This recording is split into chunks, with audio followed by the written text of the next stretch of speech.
in Australia, I said there's no discrimination. If obviously like any disabled, if you're from any race, if you have any disability, Australian schools have to give you the equal right of teaching. So if you have any issues, you can study at ECI. No problem with that. So Australian schools or colleges will accommodate you. Is the right answer? Yes, you can apply to study. I think a follow-up question regarding Venus's concern is, do you think that would also be a possible hindrance for her working on the side while studying? I was a student here. I study and work on the side. It's totally possible to work and do enough money while studying and working. Right, cool. And I could see Charlene shaking her head like, no, that's not going to be a problem. Yeah. Thank you, Charlene.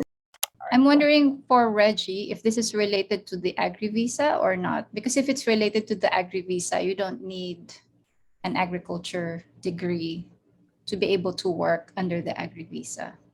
Yeah. That's my guess as well, because it is targeted to semi and lower skilled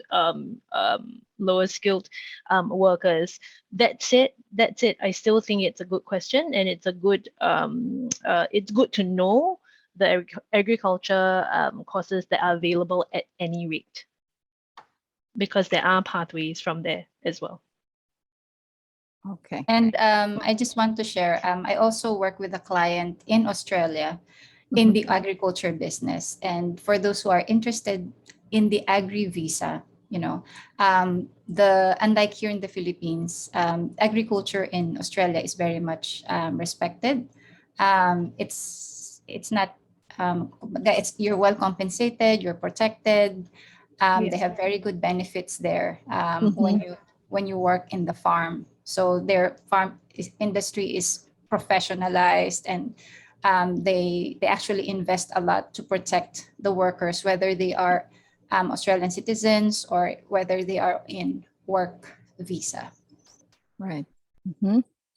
Thank you, kapatid. Yes, mga kababayan, that is true. Dito po kasi sa atin may diskriminasyon, no? Pag sinabi mong farmer ay poor, nasa laylayan ng ekonomiya. But in Australia, inaalagaan po ang mga farmer doon. Okay. Oo, sa client ko sa Australia, Alright, ang mga nagwo-work sa farm may sariling bahay, may sariling kotse. So maginhawa ang buhay ng mga nasa farm industry sa Australia. And just like what Wilson said, you have the opportunity to really, earn money, as much money as you want, and then also travel. So there's work-life balance in Australia. May work balance. Yes. Meron kami mga na-interview before. They have time to go to the beach, diba? Pasyal-pasyal. Yeah. They go to the bar. So unlike here in the Philippines, when you say farmers, like working like endless work, okay? But there it's quite more relaxed. Are there any COVID-19 related protocols that they have to be aware of? I'll just jump in here real quick. Okay, to say Charlene, yes. Yes, and I'll actually be able to I'll send the information to Wilson and yourself after this, so that with the link, so that everyone has that specific detail. But you're generally looking at the Pfizer's, AstraZeneca's, and Moderna, if I'm not wrong, vaccinations to be vaccinated. Those are the ones that have been globally agreed on. Right. Yeah. Okay. All right. So there's a question from Julie. May I know the payment terms for tuition fee? For the tuition, sorry. So is it like cash? Are there options to pay like quarterly, stuff like that, or per semester? I'm going to ask Tanveer and then Wilson for the other courses that he's aware of. So at VCI, I just typed tuition fees can be paid in quarterly or monthly installments. So you don't have to pay upfront. It's in installments. So a lot of students, they do jobs and they earn money and they pay the tuition fees. So tuition fees is never a burden on you, honestly, because part-time work is allowed. A lot of students, that's what normally students do. They, if your parents can support you, that's fine. But a lot of students pay their own fees. Yes. So installments are available. Wow, this day is just overflowing with such good news for our participants. So mga kababayan, as Tanveer mentioned, pwede po ang quarterly and monthly payments for the courses offered by VCI. Yan po. How about you, Wilson? How about the degree courses like Yes, nursing? some courses they will require 50% deposits. Some will be quarterly. Some will be, it depends of the institution. So this would mean if you want more information and if you want more price about your course, you can go on one-to-one. More than happy to give you more in details about each courses. Right. Cool. And just to jump in real quick on that one, just off the bat of what Wilson said, just remember everyone that the requirements and the rules change a little bit based on the courses that you're going for, whether it's degree, diploma, which school, so on and so forth. So I would actually advise that for you to get a brief idea is to connect with Wilson or services such as Settle In based on your plans. Right. But yes, Wilson would be a good start.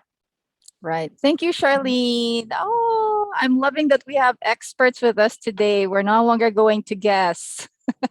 We're no longer going to guess. We're getting the facts straight from you guys. So, mga kababayan, Charlene would just like to stress that the figures that they're telling us right now, it's not fixed. It depends on the course, whether it's a diploma or a certificate, depende po yan.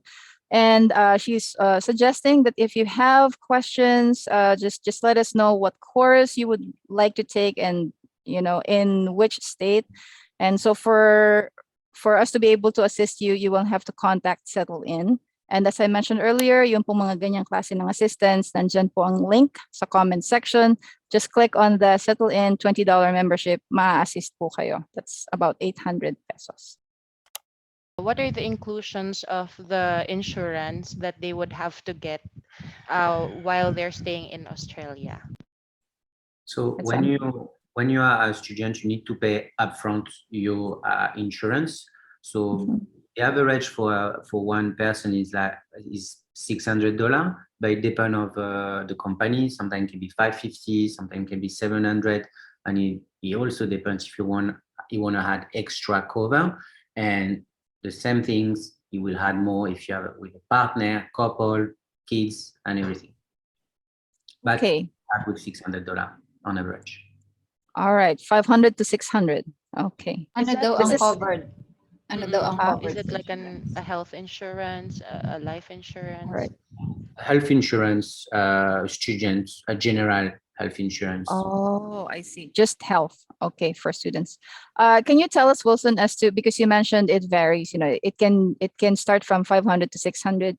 Can you just tell us a little bit, like, because you mentioned if you want to add something, were you referring to other people like your partner or your kids? Okay. Yeah. All right. A dependent will be an extra cost on visa, on insurance, on accommodation, on food, on everything. Right. Even if, for example, I wasn't able to graduate college here in the Philippines, would I still be qualified to study in Australia? So what I'll say is that depends on the school that you're going to or the course that you're going for, but there are bridging courses.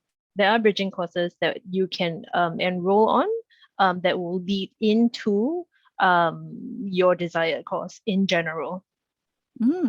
Interesting. Yeah. Wow. Yeah. Thank you so much, Charlene. Okay, so to Rogel, ang sabi ng ating migration law advisor, si Charlene, she said that it depends on the school that you want to enroll in. So kung mataas ang requirement ng school, wag ka mag-alala kasi meron naman silang mga building courses para bridging courses. Bridging courses. Yeah, para foundation courses. Yeah. Right. To meet the qualifications or the requirements. Okay. Yes. How much does it cost to get the agri visa? Wilson, would you like to answer that question? Yes, the agri visa will pretty much be like the visa that the seasonal worker, the Pacific Islander apply for is be around 450, something like this. Plus, they will probably ask for health insurance as well. but the cost of this visa will be way lower than a student visa. If there are any scholarships, she's planning to take up nursing, I think. We do have some scholarship nursing as well. If she want to get more in detail with us, then we can go on one-to-one and can explain. While we try to cover as much as we could today, I'm sure after this webinar, you would still have tons of questions when it comes to studying in Australia. So please go ahead and bookmark and follow this page. It is Settle in Philippines. Thank you, guys. We wish you a blessed Saturday. Looking forward to hearing from you soon. Tan, Wilson, Charlene, Luella, Christina, all of the participants, Venus, from different parts of the Philippines. Have a great weekend. God bless you and stay safe. Bye, guys. Bye.